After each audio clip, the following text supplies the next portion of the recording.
Okay, Donna, your watches came today, so let's go ahead and get it unboxed. We can both look at the condition as it's arrived. I'm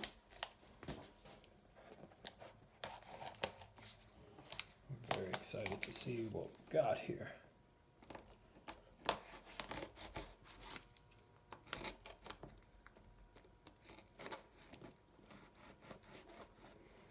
Okay.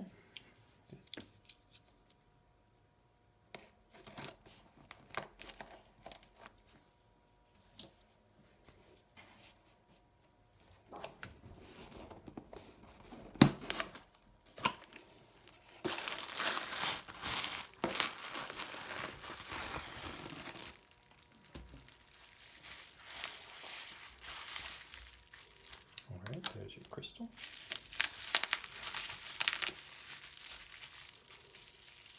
Very cool.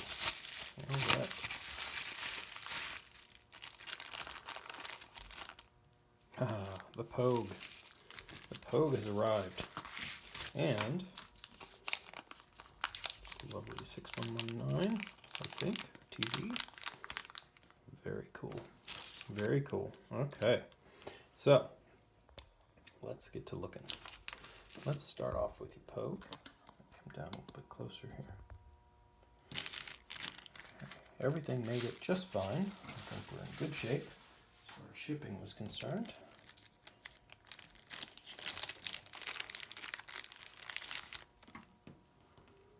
Wow, what a beautiful watch.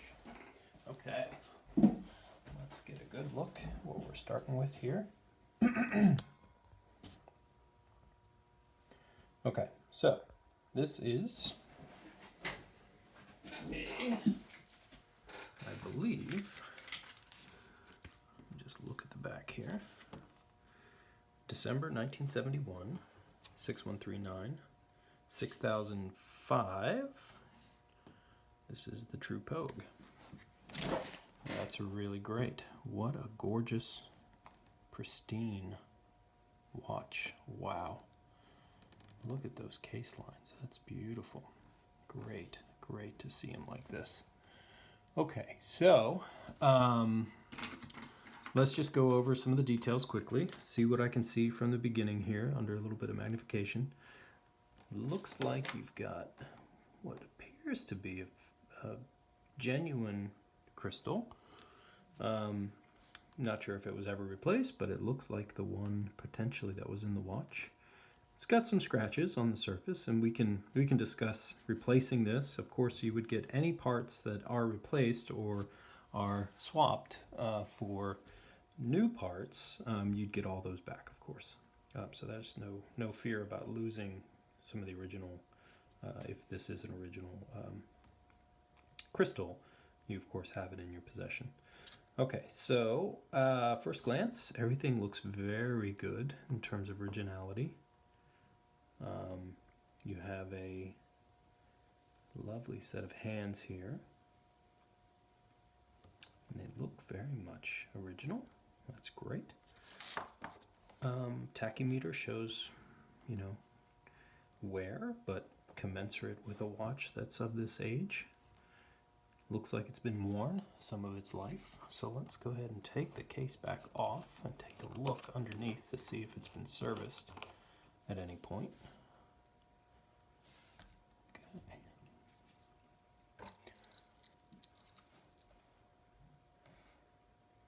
I don't see a service mark in the back. Case back here. No. You got a seal on here that's a little flat, but can be, of course, we're going to replace all the seals in the watch as a matter of course. It's running. That's always a great start. I love to be in that spot where things are looking good because they are actually in running condition. There's not much power in the watch apparently because it's running. It's limping, I would say, at the moment, but we can get some power into the watch and check the numbers as it's arrived. The movement is in a very clean state. Go and check your. Yeah, got some floppiness there in your mainspring arbor port. It doesn't look like the watch has a ton of hours on it. If it was serviced, it was not marked. So it's either in an as-is condition or an unmarked service condition.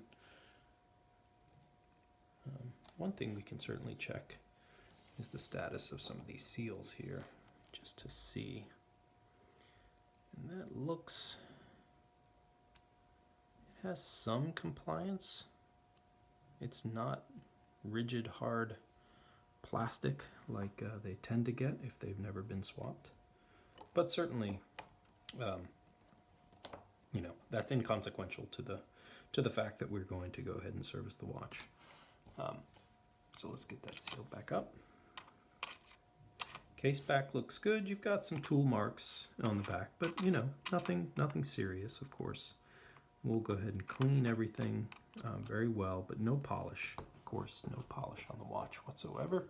I just want to make everybody aware of the status of their watch when it comes. So you've got two fairly, a few tool marks in the back, but you know, that's okay. We won't add to that. We've already gotten it open without a tool, so we're in good shape. Hands and dial look phenomenal. These sometimes go a bit sideways in time, but overall, I don't see any issues here. Everything just works. Let's check your quick date. Quick date works great. That all looks fine. We'll check, of course, when we get everything off, hands and dial come off, we'll look underneath the dial and see how well it matches with your date. It should be somewhere in November of 71, but that's a guess. But by the looks of the watch, I mean, these lugs are even in very nice shape. Overall, what a beauty. What a beauty. This should be straightforward. Okay, so I'm going to put a little bit of power into the watch just by giving it a few winds here. And it takes a little while to get that worked up. So I think what I'll do, I'll go ahead and unpack your TV. Well, that's a cool watch. What a neat thing Seiko did to design some of these cool watches. Now, you have sent a crystal, and I'm pretty sure this one goes here, as that is a distinct number for these kinds of cases. This one is a 1972, November 72, 6119. These are such great movements. They're such underappreciated watches overall. I mean, I pick watches up, you know, for parts that are 6119, 27 jewel, you know, high jeweled movements with, you know, die fix settings and all the accoutrements that you would expect from a, you know, a high-end watch. I mean, these things are great movements. This is a 21 jewel. They're just such great movements overall, and I think they're so underappreciated. You know, I tear them down and take all the gears and the day wheels and everything off of them and use them as parts for much more expensive, but yet less, you know, lower jewel count movements, like the 6105s and the 6117s. They're a 17 jewel movement, and they got bushings, and they're not very they're not as accurate or as well put together as these watches that are relatively inexpensive but still have such cool designs. I mean, look at that watch. That is just so neat. These come apart in a slightly different way, so we're going to have to take some care to get this case back off. They have a very distinct disassembly. So I'm going to be a little bit careful and maybe not do that on camera. But overall, it's a runner. You know, these are pretty bulletproof. There's not much that can go wrong with one of these. So we'll get it taken, torn down, and looked at. I'm going to put some power into it, just like I did with your Pogue. One thing I do want to check while we're on camera is how your Pogue resets, just to be sure that everything is vertical. Okay, so you're running. I'm going to let it calm down just for a second. It's got a lot of sort of flash power in the movement at the moment, and it's a bit all over the place. So numbers look really high, but I'm not sure that's an accurate representation of reality,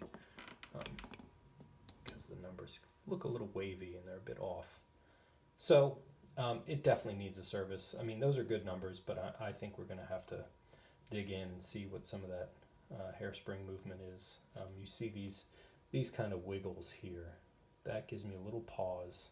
I have to be concerned a bit about hairspring, but you know, I think we're, you know, we got big amplitude, but fairly big rate loss, and some waviness in that signal that I'm going to have to look into a little bit. So overall, looks good. We'll start off there. That will be a good place to start, and we're going to bring that back into focus here.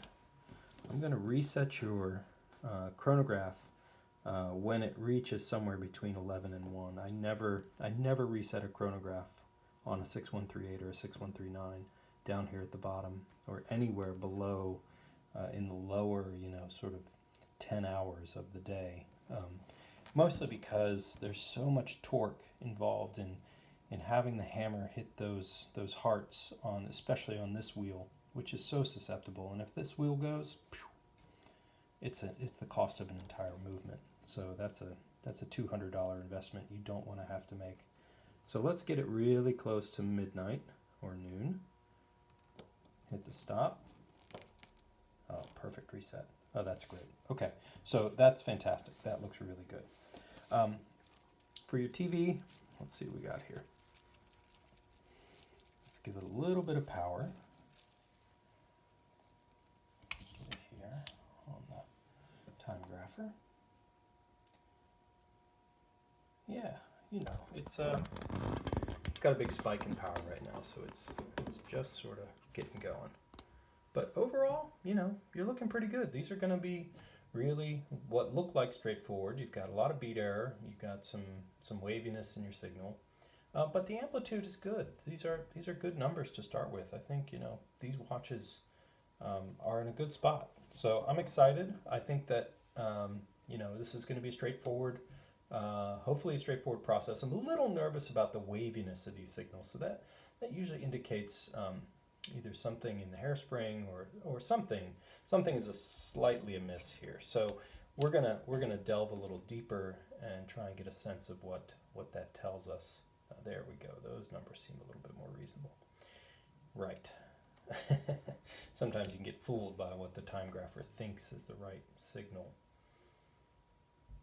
Yeah, that's more realistic. There we go. Now we're looking good. That's where I expect us to be, in the 160s to 200s. Let's see if we can get your Pogue to come back to some semblance of reality here. You know, again, you never really know where these things are going to start. And this is with chronograph off. And so that's usually indicative of needing some serious looking into in terms of the lubrication situation. It's not anything bad with the watch. It's just that it definitely needs some love. But that's why it's here. So we're going to take a good look at everything, get everybody torn down, get started. So I'm going to send you this video, and what I'd like you to do is to give me the final thumbs up. We'll get everything sort of started and start to tear this down. I'm going to start with your Pogue, and then we'll move into your other watch here. The way I see this crystal, you sent a replacement, but this is a plastic crystal, and I can polish this, and it's really not bad, to be honest. I don't see any issues, no cracks. So you can tell me what to do. I mean, of course, I have the crystal here. We can put a brand new one in, but the nice thing about these is that they are polishable, and they do come up really nice. So we'll leave that as a question to be answered later as we start getting into the service. But first of all, we're going to go with the Pogue. Please let me know about crystal. If you want me to put this crystal back in, I'm happy to do that. That's not a problem. And then we'll get started on your 6119. Okay. All right, Donnie, we're going to get going. Thanks a lot.